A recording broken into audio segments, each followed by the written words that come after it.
выборы вроде как бы и парламентские, но мы понимаем, что у нас 5 августа последнее слушание, и, возможно, приговор Башканову Гагаузии, и, возможно, этот приговор, который может отстранить ее от работы, а может быть даже еще жестче.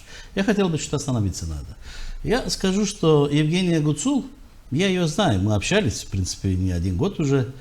Я скажу, как человек, она намного лучше многих наших башканов. А если взять, поставить на весы с бывшим башканом Ириной Бах, то наверняка, та разница, которая будет между ними, даже невозможно описать. Потому что как человек, она хороший человек. Вот она человек из народа, ее родители, сытули, простые люди, она прошла довольно-таки тоже тяжелую жизнь, где-то сама выбивалась, родила 2 детей, дети маленькие. Но так уж в жизни получилось, что каждый человек стремится к чему-то, и она попала в тот круг, где ее тоже поддержали. Да, и тут же поддержали, я скажу, и тут же подставили. Да?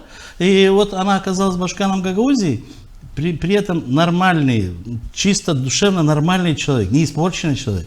И при этом, когда она стала Башканом Гагаузии при поддержке других людей, других игроков, а не так, что она сама. Вот я все шел на выборы сам, и я знал, что в дальнейшем, если будет хорошо, будут меня хвалить, если будет плохо, меня ругать. То она пришла, ей не дали возможность создать свой исполком. Она не набирала команду, с кем будет работать. Некоторые стратегически важные вещи не она принимала, а ей, в принципе, это было, как говорится, давление со стороны и внешне со стороны. Поэтому она попала в тот тупик, который, навряд ли она вылезет. При этом, как человеку, я о чем сожалею, я очень хотел бы, чтобы она, как говорится, вернулась к своим детям, потому что, прежде всего, она мать. Но то, что случилось в Гагаузии и Башкана фактически привели не для того, чтобы Башкан сама решала, кто-то будет решать и будет кто-то командовать с Гагаузией. Для нашего народа это стало, можно сказать, катастрофическим моментом. Вот эти проблемы, которые начались, и они, возможно, могут продлиться дальше, и она может быть и вплоть до ликвидации Гагаузии. Говорим как есть. Поэтому это нужно исправлять.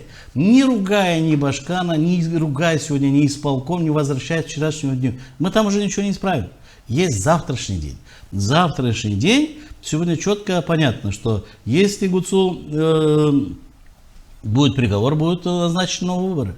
Новые выборы — это Башкана Гагаузии и Народное собрание. Народное собрание по-любому должны пройти.